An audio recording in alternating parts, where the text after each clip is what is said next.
Now, Richard jokingly said you could come up here anytime between now and the end, and immediately in my mind I'm taken back to a Sunday in Eugene, Oregon, where I'm preaching, everything's fine, things are all good, and I see the doors open in the back, and a guy comes walking in and keeps walking, and usually the doors open in the back, and you're at sermon time of the service already. If somebody's coming in, they're looking for the furthest back seat humanly possible. And he just keeps getting closer and closer and closer until he finally stops right between the two front aisles. And I thought, I have no idea what's going on right now. And in this day and time in which we live, and who knows what happens when just a random person walks into church and approaches the preacher. I have all kinds of things going through my head as I'm trying to just continue with the sermon. Thankfully, one of our elders there in Eugene came up and kind of put his arm around this guy's shoulder and walked a little further back with him and sat down. And come to find out, he was just walking by, saw the cars, and needed financial help with something. But for a minute there, I was thinking, don't come up in the middle of the sermon. It's just wait for the end, draw out the drama. Anyhow, so we have been, as I've mentioned before, we've been reading through the Bible here as a church family, and if you got bogged down in Old Testament at some point along the way, it's the perfect time to jump back in as we're in the early part of the book of Matthew. And last week, part of what we read was the Sermon on the Mount. And I have a hard time. Each week I look and try to see what we've looked at in our scripture reading and decide what to preach about during that. And it's hard to do anything other than the Sermon on the Mount when you've got the Sermon on the Mount there. So we will have a little more scripture reading than usual tonight because it's hard to go through this sermon and not really just use the words that Jesus gave us. But we'll kind of have some reading and a little bit of commentary here and there, and then we'll be done. But it will be, like I said, a little more reading than probably usual. So at the beginning, here in Matthew chapter 5, verse 1, it says that seeing the crowds, he went up on a mountain, and when he sat down, his disciples came to him. Now, the sitting down to teach is kind of a thing that was done in their day and time, and it was almost a signal as to what was going on. Because when a rabbi would stand up and maybe unroll a scroll, what was really being centered in on was the reading of the word. But if a rabbi would come in and he would sit down, what you were going to get was teaching of some kind, commentary on the word. And so what Jesus gives us in Matthew 5 through 7 really is a lot of commentary and a lot of maybe changing of the focus of a lot of Old Testament teaching that they would have already been familiar with. And so he gets out there and he sits down, and his disciples came to him. I have a fly up here. That's never happened before. He opened his mouth and taught them, saying, "Blessed are the poor in spirit, for theirs is the kingdom of heaven. Blessed are those who mourn, for they shall be comforted. Blessed are the meek, for they shall inherit the earth. Blessed are those who hunger and thirst for righteousness, for they shall be satisfied. Blessed are the merciful, for they shall receive mercy. Blessed are the pure in heart, for they shall see God. Blessed are the peacemakers, for they shall be called sons of God. Blessed are those who are persecuted for righteousness' sake, for theirs is the kingdom of heaven. Blessed are you when others revile you and persecute you and utter all kinds of evil against you, falsely on my account. Rejoice and be glad, for your reward is great in heaven, for so they persecuted the prophets who were before you." Now, man, I'm being attacked. When we think of blessing, I would imagine there are a lot of, he landed on that, wow. I would imagine there are a lot of things that come to mind. I'm not blessed by this fly right now. There are a lot of things that come to mind with blessing. I was thinking of this here over the last couple days. I have mentioned before, I will check out my Facebook memories usually at some point in the morning and see all of the things that happened on that day in years previous. And I had two come up this time that were when my wife was a professor, a college professor. On the first day of class, I would usually go and buy her flowers, and I would bring them to her office. I'd usually try to catch between classes sometime and leave it on her desk so it'd be a surprise when she got back. Sometimes if I was feeling just really great, I'd throw some M&Ms in with it. But I would buy these flowers, and there were two Facebook posts she had made where I had bought the flowers, and one of them, ironically, as I was thinking about tonight, had on it, #blessed. And I thought, when you're receiving flowers, it feels like a blessing. When things are going well, it feels like a blessing.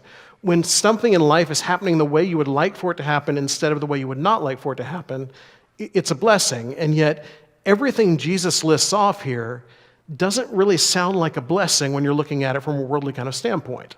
Or if you look at the Greek word, blessed is one way this could be translated. Another way it could be translated is happy. And so when you hear something like, happy is the poor in spirit, happy are those who are persecuted, happy are those who mourn, those things don't really seem to fit together. And so what we learn from Jesus here in the first part of the sermon is this: happiness begins with perspective. Happiness is something that we can really choose to be or not to be. We can be people who, as things happen, we can get frustrated and we can get upset. And I have a hard time preaching about this tonight because I had this happen today at lunch. There was frustration with service and all of these kind of things going on. And I was jokingly saying that in my mind, what's going on right now is love God, love people, love God, love people, love God, love people. And I have to remind myself sometimes that happiness is something, my attitude is something that I choose one way or the other. And so Jesus says within all of these things that don't sound like blessings, there are blessings to be found if you're looking for them. And so if you are a glass half empty kind of person, if you are cynical like I tend to be, it's good for us sometimes to step back and see, well, what is God doing here? And I would imagine at this point in life that a lot of us could probably look back and see things that seemed very negative at the time that God actually used and developed into something that became a positive thing for us or for our relationship with Him. So happiness starts with perspective. Then continuing on, and we'll not read the entire sermon, we'll kind of hit some high points, but as I was hitting high points, I realized there are a lot of high points in the Sermon on the Mount, so we'll hit a lot of it. You are the salt of the earth, verse 13. But if salt has lost its taste, how shall its saltiness be restored? It is no longer good for anything except to be thrown out and trampled under people's feet. You are the light of the world. A city on a hill cannot be hidden, nor do people light a lamp and put it under a basket, but on a stand, and it gives light to all in the house. In the same way, let your light shine before others so that they may see your good works and give glory to your Father who is in heaven. So he tells us to be salt and light, which is to say, live the kind of life that as people observe your life, it will draw them closer to God.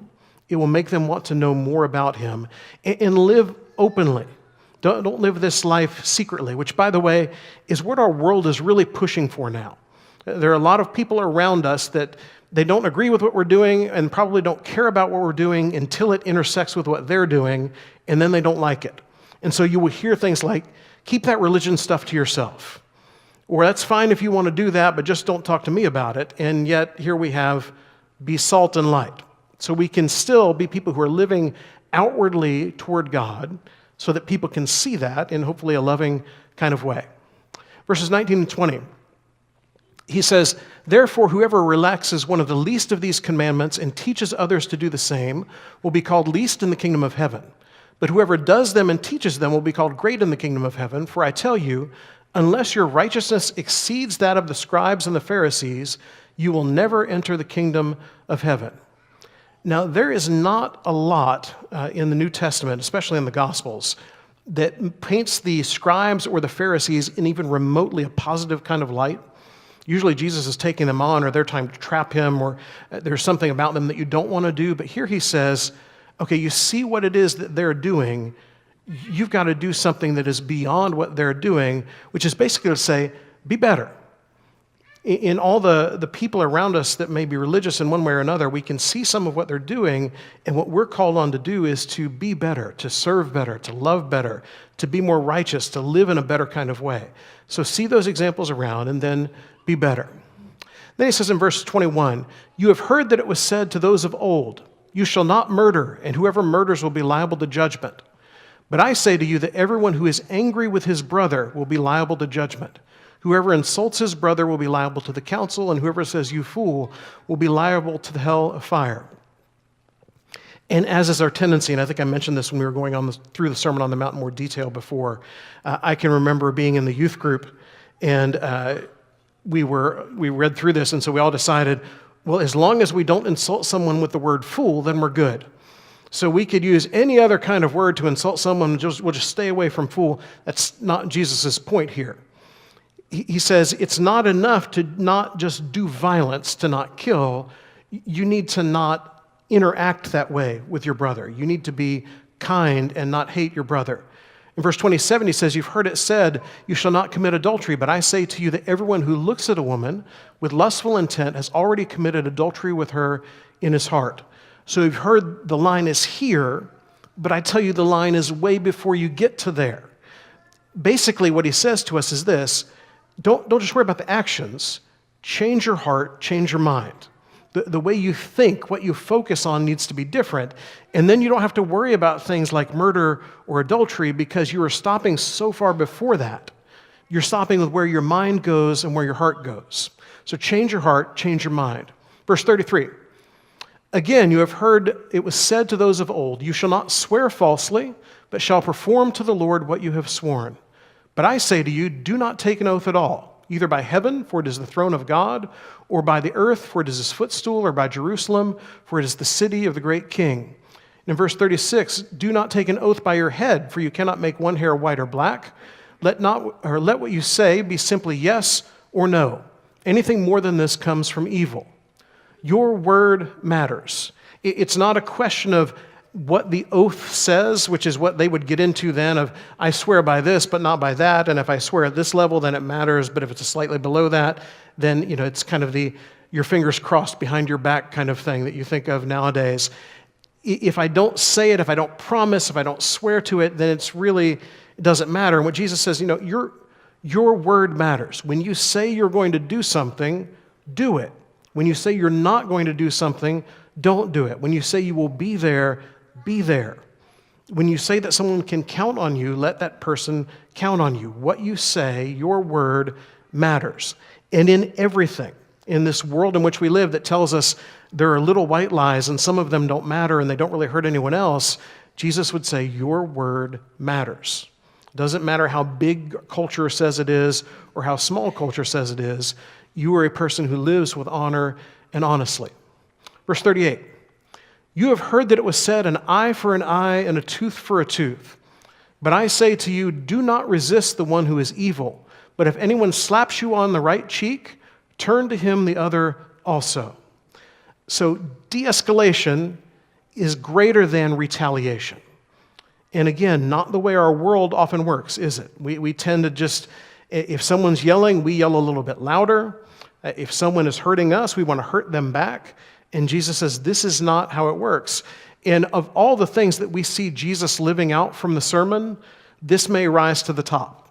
Because everything about his sacrifice was moments where he could have struck back because he has so much more power than they have any idea about. And yet he allows himself to be taken all the way to the cross. He is truly the example of turning the other cheek no matter what happens. So as we want to get ours, as we want revenge, as culture around us says revenge is fine, that's not what we're about. That's not who we are. We are people that instead will turn the other cheek and de-escalate the situation where we can. Verse 43, you've heard that it was said, you shall love your neighbor and hate your enemy. But I say to you, love your enemies and pray for those who persecute you. So we need to be people who love our neighbor, as we talked about this morning if you were here, or also people who love our enemy. We don't just love the people that are easy to love or even the people that are difficult to love, but we love the people who just flat out are working against us, who don't care for us, who try to make life difficult for us. We love all people. We love our neighbor and we love our enemy. Chapter 6, verse 1. Beware of practicing your righteousness before other people in order to be seen by them, for then you will have no reward from your Father who is in heaven. But, verse 3, when you give to the needy, do not let your right hand know what let your left hand know what your right hand is doing. And when you pray, in verse 7, do not heap up empty phrases as the Gentiles do, for they think that they will be heard for their many words. Or in verse 16, when you fast, do not look gloomy like the hypocrites, for they disfigure their faces that their fasting may be seen by others. Truly I say to you, they have received their reward. So give and pray and fast, but do those things for the right reason. And there's a fine line here, isn't there? Because he's already told us we're salt and light and we're the city on the hill that can't be hidden. But at the same time, he's telling us, don't do these things because you want to receive credit for them. Do these things because this is who we are and what we do. And people will notice that, but that's not the point. That's not why you're doing it. You're doing this because you want to be people who give and people who pray and people who fast and do those things for the right reason. And if you're doing them for the right reason, then you don't have to pray with words you don't even know. You don't have to fast with disfiguring your face and make sure everyone knows how miserable you are and what you're doing. You don't have to give in such a way that everyone knows how much it is that you're giving. You do all of these things because you're doing them to honor God, not because of what anyone else around may think. And will people probably still notice to some degree? Sure. But is that the point of what you're doing? Is that your reasoning? Absolutely not. Verse 24. No one can serve two masters, for either he will hate the one and love the other, or he will be devoted to the one and despise the other. You cannot serve God and money. We need to be able to choose the right master. And all of us have a master of some kind. All of us are slaves to something, as free as we may think we are. All of us have something within our lives that we tend to move towards, to make of the most important thing for us. And God says you can't play both sides of this. You have to choose the right master. And in this case, money, and maybe that's it for you. But if it's not money, there are any number of other things, idols that we will put in his place. We choose him over those. Choose the right master. Verse 25 says, therefore I tell you, do not be anxious about your life.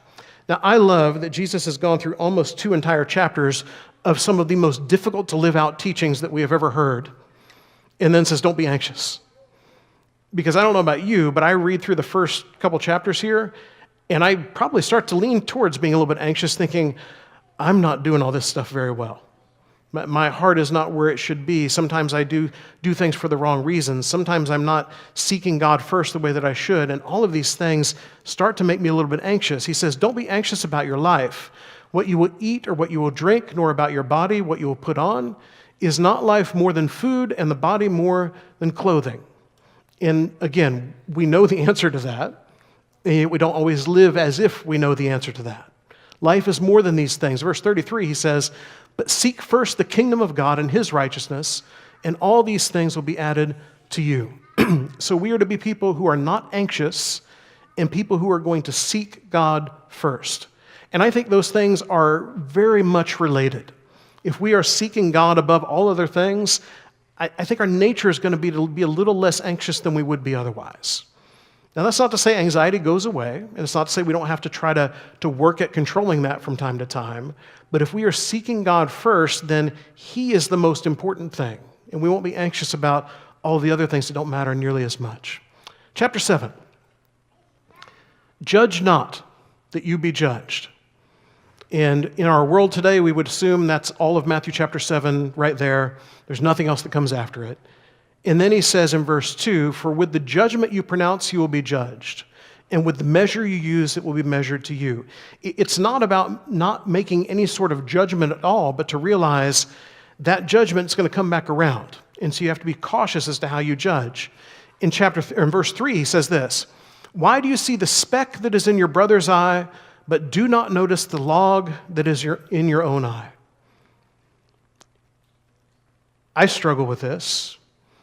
Maybe some of you do too, where it's so easy to pick out the problem with somebody else when you have a big problem of your own and you're just not looking for it. You're just not focused on it, or maybe you've ignored it altogether.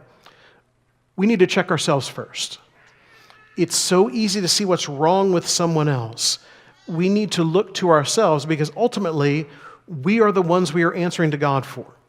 It is about my life and what I'm doing that I'm going to have to answer to God. I need to get those things right first before I worry quite as much about what someone else is up to. And especially in those times where maybe you realize as you are judging someone else, there is a pretty big log in your own eye. There are things about you that need to change. There are things about me that need to change. So we need to look to ourselves first before we look at judging others. In chapter 7, verse 7, he says, ask and it will be given to you, seek and you will find, knock and it will be open to you. For everyone who asks receives, and the one who seeks finds, and to the one who knocks, it will be opened. God answers prayers. Not always in the way we would choose, not always in the timing we would like, But God hears and God answers if we go to him with our prayers and our requests, ask and seek and knock, and those things will be given and open. Verse 12, so whatever you wish that others would do to you, do also to them, for this is the law and the prophets. And you will notice here, by the way, it is not whatever others do to you, do to them. Whatever you wish others would do, the way you want to be treated, you treat others in that way because that's the law and the prophets kind of all encapsulated. Treat others well. In so many of our problems, our disagreements, our dysfunctions in relationships, all of those things could be solved if we would just treat others well. Because it's hard to be mean to somebody who's treating you well. It's hard to be unkind and to talk badly about someone who is just constantly trying to do good and treat you well and treat you the way they would want to be treated. And if each of us does that, then it reciprocates and we begin to treat one another the way we should be treated. In verse 15, it says, beware of false prophets who come to you in sheep's clothing, but inwardly are ravenous wolves. You will recognize them by their fruits. So be careful. There are people that are trying to lead us away, lead us in the wrong way, and we can see that if we're cautious and we're looking, because their fruit, it's going to show through. They're going to be seen for who they are. So be careful and look out for what they may do. And then in verse 21, not everyone who says to me, Lord, Lord, will enter the kingdom of heaven, but the one who does the will of my Father who is in heaven. Everyone who hears these words of mine, verse 24, and does them will be like a wise man who built his house on the rock. And the rain fell, and the floods came, and the winds blew and beat on that house, but it did not fall because it had been founded on the rock.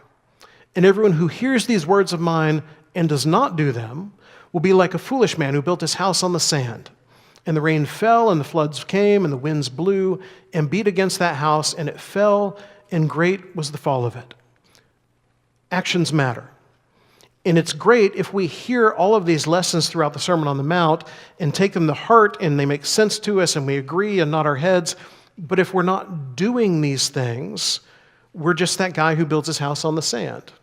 And the storms come and it falls down. But if we are actually hearing these things and putting them into practice and doing them in our lives, then we are building a house that is not going to be blown down while the storms come. It's the reason why we can look at things in life that are difficult and things in life that our world would not look at as blessings and see blessing within that. It's the reason why when the world around us is anxious about so many things, we don't have to be anxious about those things because we know we serve a God who loves us and cares for us and hears us and answers our prayer. When we change our hearts, our actions go with that. And when we hear all of these teachings and then put them into action in our lives can change. So there are a couple of ways of reading the Sermon on the Mount that tend to be the most popular. And one of them is basically this: it's not possible. People will read through the Sermon on the Mount and they will look at this and they will say, this is the absolute ideal, but nobody can really do that. Or people will look to this and say, this is who I need to be trying to be. And Jesus has laid it out for me of the changes I need to make and the focus I need to have. And if I can do these things and be this person, then everything about life will be different than it was before.